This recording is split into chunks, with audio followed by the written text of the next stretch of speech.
ಎಲ್ಲರಿಗೂ ಕೂಡ ನಮಸ್ಕಾರ. ಇವತ್ತು ನಿರ್ಮಲಾ ಸೀತಾರಾಮನ್ ಅವರು ಬಜೆಟ್ ಅನ್ನು ಮಂಡನೆ ಮಾಡುತ್ತಿದ್ದಾರೆ. ಈಗ ಬಜೆಟ್ನ ಕೆಲವೊಂದಿಷ್ಟು ಹೈಲೈಟ್ಗಳನ್ನು ನೋಡೋಣ ಬನ್ನಿ. ಈಗ ಮತ್ತಷ್ಟು ಹೈಲೈಟ್ ಮತ್ತು ಮಾಹಿತಿಯನ್ನು ಇದುವರೆಗೆ ನಿರ್ಮಲಾ ಸೀತಾರಾಮನ್ ಅವರು ನೀಡುತ್ತಿದ್ದಾರೆ. ಈಗ ಕೃಷಿ ಕ್ಷೇತ್ರಕ್ಕೆ ಎಷ್ಟು ಅನುದಾನ ಸಿಕ್ಕಿದೆ, ಹಾಗೆ ಕೆಲವೊಂದಿಷ್ಟು ಅಪ್ಡೇಟ್ಗಳು ಹಾಗೂ ಹೈಲೈಟ್ಗಳು ನಿಮಗೆ ಈ ವಿಡಿಯೋದಲ್ಲಿ ಸಿಗಲಿದೆ.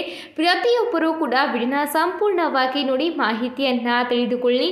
ಅದಕ್ಕೂ ಮುಂಚೆ ನೀವಿನ್ನೂ ಕೂಡ ನಮ್ಮ ಚಾನಲ್ಗೆ ಸಬ್ಸ್ಕ್ರೈಬ್ ಆಗಿಲ್ಲವೆಂದಲ್ಲಿ ಈ ಕೂಡಲೇ ತಪ್ಪದೇ ಸಬ್ಸ್ಕ್ರೈಬ್ ಮಾಡಿಕೊಳ್ಳಿ. ನಾವು ಹಾಕೋ ಪ್ರತಿಯೊಂದು ಹೊಸ ವಿಡಿಯೋಗಳು ಮೊದಲು ಬಂದು ನಿಮಗೆ ತಲುಪುತ್ತದೆ. ಮೊದಲನೇ ಗುಡ್ ನ್ಯೂಸ್ ಒಂದನ್ನು ನೋಡೋಣ. ಕೃಷಿ ಕ್ಷೇತ್ರಕ್ಕೆ ಬರೋಬ್ಬರಿ 1,52 ಕೋಟಿ ರೂಪಾಯಿ ಹಣವನ್ನು ಮೀಸಲಿಡಲಾಗಿದೆ ಎಂಬ ಸುದ್ದಿ ತಿಳಿದು ಬಂದಿದೆ. ಹಾಗೆ ದೇಶದ ಒಟ್ಟು 100 ಜಿಲ್ಲೆಗಳನ್ನು ಡಿಜಿಟಲ್ ಸೇವೆಗಳಿಗಾಗಿ ಆಯ್ಕೆಯನ್ನ ಮಾಡಲಾಗಿದೆ. ಇದರ ಜೊತೆಗೆ 20 ಲಕ್ಷ ಯುವಕರಿಗೆ ಕೌಶಲ್ಯ ಅಭಿವೃದ್ಧಿ ಯೋಜನೆ ಸಿಗಲಿದೆ. ಹಾಗೆ ಉನ್ನತ ಶಿಕ್ಷಣಕ್ಕಾಗಿ ಬರೋಬ್ಬರಿ 10 ಲಕ್ಷ ರೂಪಾಯಿವರೆಗೆ ಸಾಲದ ಸೌಲಭ್ಯ ಸಿಗಲಿದೆ. ಅದು ಕೂಡ ಅತ್ಯಂತ ಕಡಿಮೆ ಬಡ್ಡಿ ದರದಲ್ಲಿ. ಇದು ಒಂದು ದೊಡ್ಡ ಘೋಷಣೆ ಎಂದು ಕೂಡ ಹೇಳಬಹುದಾಗಿದೆ. ಹಾಗೆ ಆಂಧ್ರ ಪ್ರದೇಶಕ್ಕೆ ಬರೋಬ್ಬರಿ 15,000 ಕೋಟಿ ರೂಪಾಯಿಯ ವಿಶೇಷ ಪ್ಯಾಕೇಜ್ ಅನ್ನ ಈ ಬಜೆಟ್ನಲ್ಲಿ ಘೋಷಣೆ ಮಾಡಲಾಗಿದೆ. ಹಾಗೆ ಬಿಹಾರಕ್ಕಾಗಿ ಹೊಸ ಏರ್ಪೋರ್ಟ್ ಮತ್ತು ಮೆಡಿಕಲ್ ಕಾಲೇಜುಗಳನ್ನು ಕೂಡ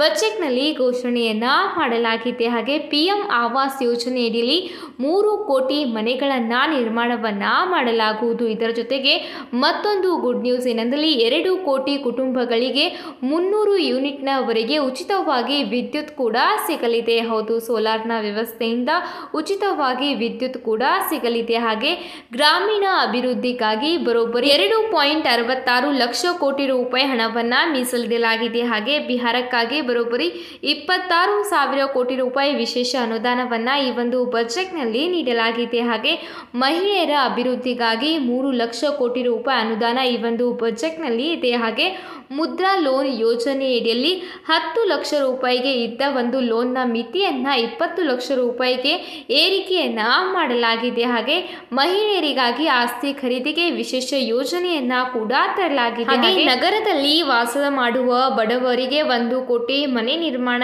ಯೋಜನೆಗೂ ಕೂಡ ಈ ಬಜೆಟ್ನಲ್ಲಿ ಅನುದಾನ ಸಿಕ್ಕಿದೆ. ಇದರ ಜೊತೆಗೆ ವಿಶೇಷವಾದ ದೇವಸ್ಥಾನಗಳ ಪುನರುಜ್ಜೀವನಕ್ಕಾಗಿ ಈ ಬಜೆಟ್ನಲ್ಲಿ ಅನುದಾನವನ್ನ ಮೀಸಲಿಡಲಾಗಿದೆ. ಹಾಗೆ ಸಣ್ಣ ಕೈಗಾರಿಕೆಗಳಿಗಾಗಿ ಒಟ್ಟು 1.5 ಲಕ್ಷ ರೂಪಾಯಿ ತನಕ ಬಡ್ಡಿ ರಹಿತ ಸಾಲವನ್ನ ಕೂಡ ಪಡೆಯಬಹುದಾಗಿದೆ. ಇದರ ಜೊತೆಗೆ ವಿವಿಧ ರಾಜ್ಯಗಳಲ್ಲಿ ವಿಶೇಷವಾದ ಅನುದಾನವನ್ನ ಈ ಬಜೆಟ್ನಲ್ಲಿ ಘೋಷಣೆಯನ್ನ ಮಾಡಲಾಗಿದೆ. ಆದರೆ ಕರ್ನಾಟಕಕ್ಕೆ ಇದುವರೆಗೆ ಯಾವುದೇ ಘೋಷಣೆ ಆಗಿಲ್ಲ. ಇನ್ನೂ ಕೂಡ ಬಜೆಟ್ನ ವಿವರವನ್ನ ನಿರ್ಮಲಾ ಸೀತಾರಾಮನ್ ಅವರು ಹೇಳುತ್ತಿದ್ದಾರೆ. ಇದುವರೆಗೆ ಬಂದಿರುವ ಹೈಲೈಟ್ಗಳನ್ನು ನಿಮಗೆ ತಿಳಿಸಲಾಗಿದೆ. ಮತ್ತೆ ಮುಂಬರುವ ಹೈಲೈಟ್ಗಳನ್ನು ಕೂಡ ನಮ್ಮ ಚಾನೆಲ್ನ ಮುಖಾಂತರ ನಿಮಗೆ ತಿಳಿಸಲಾಗುವುದು.